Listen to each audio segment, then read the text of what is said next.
कहानी के शुरू में हमें दो भाई दिखाए जाते हैं जिनके नाम डॉन फेंडर और रेयान फेंडर होते हैं। अचानक इनका वालिद डोनाल्ड वहां से गुजरता है। दोनों भाई बहुत पुरजोश नजर आते हैं क्योंकि आज डोनाल्ड उन्हें मछली पकड़ने यानी फिशिंग पर ले जाने वाला होता है। डोनाल्ड अपने घर पहुंचता और बाकी दो बच्चों और बीवी रूथ फेंडर से मिलता है। डोनाल्ड किसी बात को लेकर परेशान नजर आ रहा होता है। जब रूथ इस बारे पूछती है तो वो टाल देता है। तभी पीछे से डॉन और रेयान आ जाते हैं। डॉन को बिला वजह कहीं भी थूकने की आदत होती है जिस पर डोनाल्ड अक्सर उसे टोकता रहता है। सब घर आ जाते हैं जहां डोनाल्ड अपने कुछ जरूरी कामों में मसरूफ हो जाता है। इतने में डॉन और रेयान किसी बात पर झगड़ने लगते हैं। डोनाल्ड को गुस्सा आ जाता है और वो उन्हें गाड़ी धोने के लिए भेज देता है, लेकिन वो वहां जाकर भी लड़ने लगते हैं। ये देखकर डोनाल्ड और भी ज्यादा गुस्से में आ जाता है और दोनों को डांट कर लड़ाई से मना कर देता है। इसी दौरान रूथ सबको खाने के लिए बुला लेती है। खाने के दौरान डोनाल्ड बताता है कि उसे दोबारा काम के लिए जाना पड़ेगा और अब वो डॉन और रेयान को फिशिंग ट्रिप पर नहीं ले जा सकेगा, लेकिन इसके बदले वो इन्हें चंद दिनों के लिए हाइकिंग पर जरूर ले जाएगा। ये सुनकर डॉन गुस्से में आ जाता है और डोनाल्ड से बहस करके अपने कमरे में चला जाता है। अगली सुबह तीनों भाई डोनाल्ड की गाड़ी में पहाड़ों की तरफ हाइकिंग के लिए निकल जाते हैं। खाने के दौरान हेनरी ने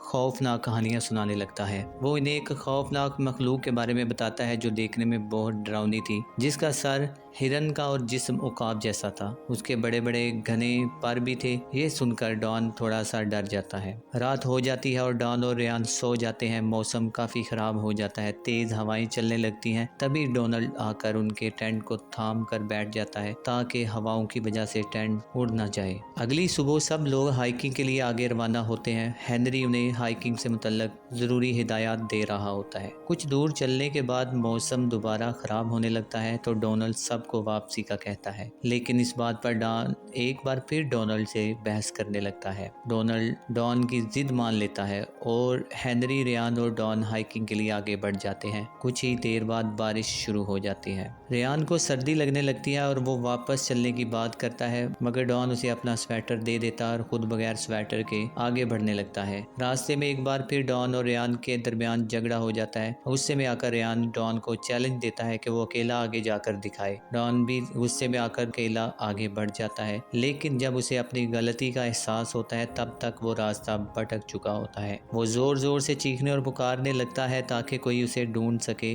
डॉन दौड़ते दौड़ते सही रास्ता ढूंढने की कोशिश करता है, लेकिन उसकी जीन्स एक पौधे में फंस जाती है। वो जीन्स वहीं छोड़कर आगे बढ़ जाता है। इधर हेनरी और डोनाल्ड उसे तलाश करने की कोशिश करते हैं, मगर उन्हें डॉन कहीं नहीं मिलता। डोनाल्ड हेनरी को मजीद आगे लोगों को बुलाने के लिए भेजता है ताकि डॉन को जल्द तलाश किया जा सके। इधर डॉन जंगल में बहुत अंदर तक जा चुका होता है। उसके पैरों में चोट भी लग चुकी होती है और वो थक हार कर जमीन पर ही सो जाता है। इस रात सब लोग डॉन को ढूंढने में लगे रहते हैं। हेनरी घर वापस जाकर मायूसी के आलम में रूथ को कॉल करता है और उसे सारी बात बताता है। अगली सुबह जब डॉन नींद से जागता है तो उसकी नजर एक उड़ते हुए उकाब के परों पर पड़ती है। वो उस पर को अपनी जैकेट में संभाल कर रख लेता है और जिस जगह वो सोया होता है वहीं थूकने लगता है। इधर बाकी सब लोग एक नक्शे के जरिए ये समझने की कोशिश कर रहे होते हैं कि डॉन किस सिमत में गया होगा। रूथ वहां आ जाती है। रूथ को देखते ही रेयान उसके गले लग जाता है। डोनाल्ड और रूथ सर्च टीम के सरबराह से बात कर रहे होते हैं। इसी दौरान डोनाल्ड उसे वही बातें बताता है जो वो हमेशा डॉन को सिखाया करता था। जब भी वो बच्चों को कैंपिंग पर ले जाया करता था, डोनाल्ड की बताई हुई बातों को याद करते हुए डॉन एक दरिया तलाश कर लेता है। फिर रात हो जाती है और रूथ परेशानी के मारे सो नहीं पाती।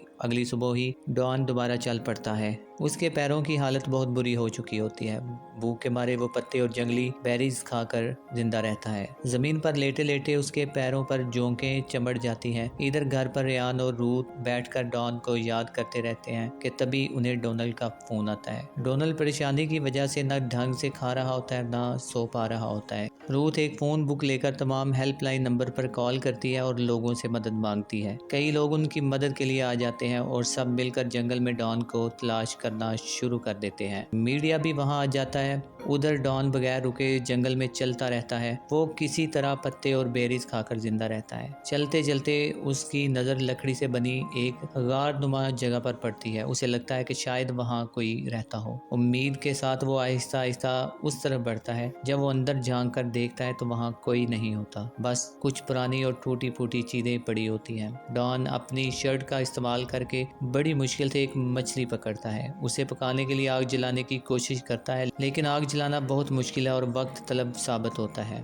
भूख से निढाल होकर उसे मछली कच्ची ही चीर कर खाना पड़ती है। कुछ और आगे बढ़ने पर दोबारा बारिश शुरू हो जाती है। डॉन अब शदीद थक चुका होता है। एक पैर में पहले ही चोट होती है, मगर फिर भी वो खुद को घसीट कर आगे बढ़ाने की कोशिश करता है। इस सर्च ऑपरेशन में बहुत से लोग भी शामिल हो चुके होते हैं। तलाश का अमल दिन रात जारी रहता है, लेकिन डॉन का कोई सुराग नहीं मिल पाता। एक दिन सर्च टीम को एक छोटी सी गार में कुछ हलचल महसूस होती है। गार इतनी छोटी होती है कि कोई बड़ा आदमी उसमें जा ही नहीं सकता था। जब रेयान अंदर जाकर देखता है तो उसे एक जंगली कोएट यानी भेड़िया नजर आता है। अगली सुबह डॉन को एक हेलीकॉप्टर की आवाज़ सुनाई देती है। हेलीकॉप्टर को देखकर वो जोर जोर से चिल्लाने और आवाज़ें देने लगता है, मगर तेज हवाओं और बुलंदी की वजह से हेलीकॉप्टर में बैठे लोग उसे सुन नहीं पाते। एक और दिन गुजर जाता है और डॉन अब भी नहीं मिलता। रात हो जाती है और थकन के बायस डॉन को हल्की हल्की हेलुसिनेशन यानी वहम फील होने लगते हैं। उसे हेनरी की सुनाई गई खौफनाक मखलूक की झलक नजर आने लगती है। वो खौफ और थकन के मारे लड़खड़ाने लगता है। इधर डोनाल्ड शदीद दबाव में आ जाता है। अचानक वो खुद भी जंगल में डॉन को तलाश करने के लिए निकल पड़ता है, मगर जल्दी में उसे कई चोटें लग जाती हैं और उसे अस्पताल ले जाया जाता है। उधर डॉन कई मील तक दरिया के किनारे चलता हुआ आखिरकार एक घर देखता है जहां एक औरत कपड़े धो रही होती है। डॉन जोर जोर से चिल्लाकर मदद मांगता है। वो औरत फौरन अपने शोहर को बुलाती है।